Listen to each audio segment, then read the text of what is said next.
Previously on DNA and RNA. Today we know that permanently changing the characteristics of an organism can be accomplished by changing its DNA content. James Watson and Francis Crick devised a model of the structure of DNA based on the evidence produced by several different laboratories at the time. I contest that my client is innocent of the murder. In fact, based on the DNA evidence, we have reason to believe that Mr. Teal murdered Mr. Bones in the staircase with a lead pipe. Professor, you said that you found DNA evidence at the scene of the crime. However, you said nothing about RNA evidence. Didn't you say that there are two types of nucleic acids? What about this ribonucleic acid, or RNA? It seems like you've conspicuously avoided talking about RNA altogether. Is it because the lack of RNA evidence directly links Colonel Custard to the crime? That's an excellent question. I would be remiss to talk about nucleic acids and only talk about DNA. RNA is, in fact, the second of the two types of nucleic acids. However, there are a number of structural differences between the two. First, let's address the name. Like DNA, RNA is a nucleic acid composed of a sugar, a phosphate group, and a nitrogenous base. One difference between DNA and RNA is the sugar. Whereas the sugar in DNA is deoxyribose, the sugar in RNA is ribose. Now, I won't dwell on the exact chemical difference between the two sugars, but ribose has one extra hydroxyl group compared to deoxyribose. Second, there are 4 different nitrogenous bases found in DNA and RNA. However, there is one difference. The bases found in DNA are guanine, cytosine, adenine, and thymine. The bases found in RNA are guanine, cytosine, adenine, and uracil. Uracil forms 2 hydrogen bonds with adenine and functions just like thymine does. It's simply used in RNA instead of thymine. Finally, unlike DNA, which is double-stranded, RNA is single-stranded. Please answer the question, Professor. Knowing that RNA is structurally different than DNA is interesting, but not really relevant to this murder trial. But it is. You see, I needed to explain the structure of RNA so you could better understand the function of RNA. DNA, RNA, and protein are functionally linked together in a concept known as the central dogma. Remember that DNA houses recipes to make different biological molecules. However, this information is not accessed directly from the DNA. Instead, a copy of the recipe is made in the form of RNA. This copy of the recipe can then be read to make a protein. The central dogma states that DNA makes RNA and RNA makes protein. At each step, a cell translates the information between the different molecular languages. That is, DNA language is transcribed into RNA language at the first step, and RNA language is translated into protein language at the second step. 3 major types of RNA play a role during the journey from DNA to protein, although the functions of each type of RNA are different. One type of RNA is called messenger RNA, or simply mRNA. mRNA is created when the DNA recipe is copied in the first step of the central dogma. The information found in mRNA can be interpreted by using 2 other forms of RNA in the second step of the central dogma. mRNA is translated into protein at a cellular structure known as the ribosome. A second type of RNA helps form the structure of a ribosome.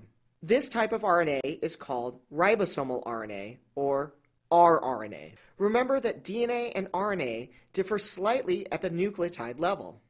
Therefore, the process of transcribing DNA into RNA not only changes the information from a double-stranded into a single-stranded molecule, but also changes all the thymine bases into uracil ones. Proteins are made of amino acids, so the formation of any protein requires assembly of a chain of amino acids. Transfer RNA, or tRNA, molecules ferry amino acids to the ribosome for this assembly. As you can see, there are many types of RNA performing all kinds of interesting jobs. In fact, why don't I tell you about why we believe RNA actually preceded DNA? Professor, please get to the point. You've laid out very nicely that RNA plays a number of key roles in translating the information in DNA into protein. But you have yet to provide an adequate explanation to account for the absence of RNA evidence in your testimony. Oh, right, I'm sorry. Sometimes I just get carried away talking about nucleic acids. One of the major roles of RNA in a cell is to make proteins. And proteins carry out many cellular functions in biology. However, it's inefficient for the cell to maintain a constant level of mRNA and protein. Explain for the jury, please, Professor, what all this really means. Think of the electrical devices in your room.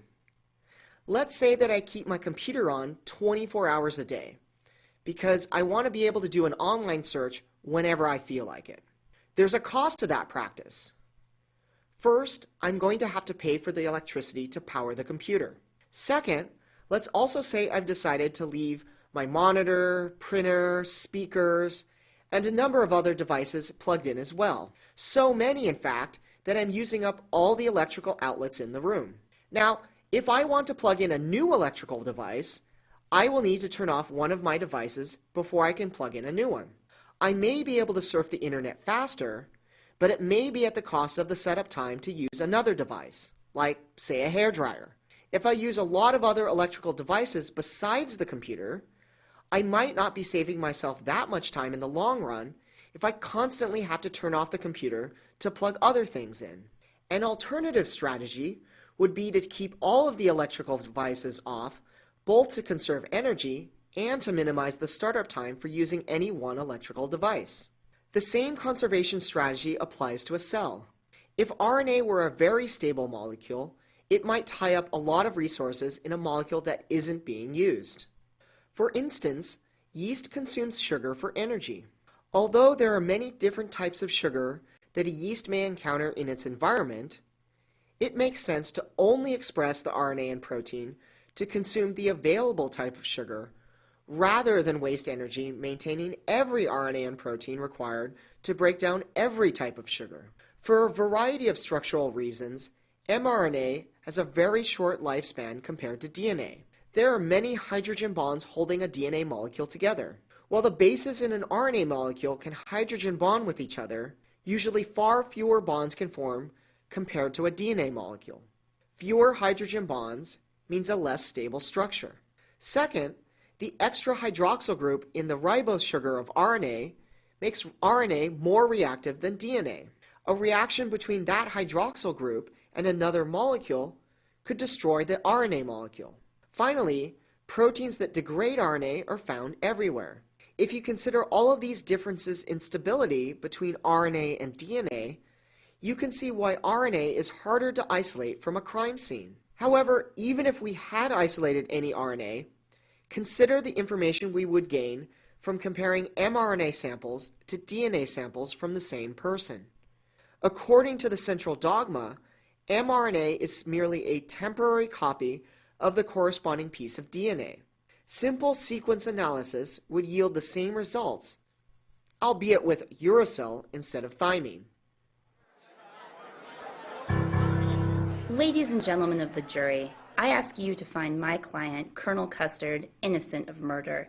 The prosecution's main argument against the DNA evidence in this trial was the absence of RNA evidence. I believe Professor Pear has satisfactorily demonstrated that while RNA, or ribonucleic acid, is a nucleic acid like DNA, it is both structurally and functionally distinct from DNA. Ribose is the sugar found in RNA instead of deoxyribose like DNA.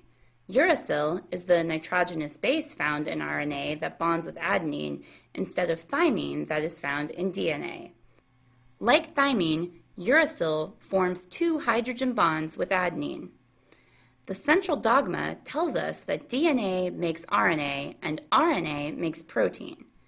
Three major types of RNA are mRNA, or messenger RNA, that serve as temporary copies of the information found in DNA, rRNA, or ribosomal RNA, that serve as structural components of protein-making structures known as ribosomes, And finally, tRNA, or transfer RNA, that ferry amino acids to the ribosome to be assembled into proteins. My witness has told you that RNA is inherently unstable, and the central dogma states that mRNA is merely a copied version of DNA, so lack of RNA evidence is irrelevant. The absence of my client's DNA at the crime scene and the presence of Mr. Teal's should exonerate my client. Listen to the evidence and find my client not guilty. I rest my case.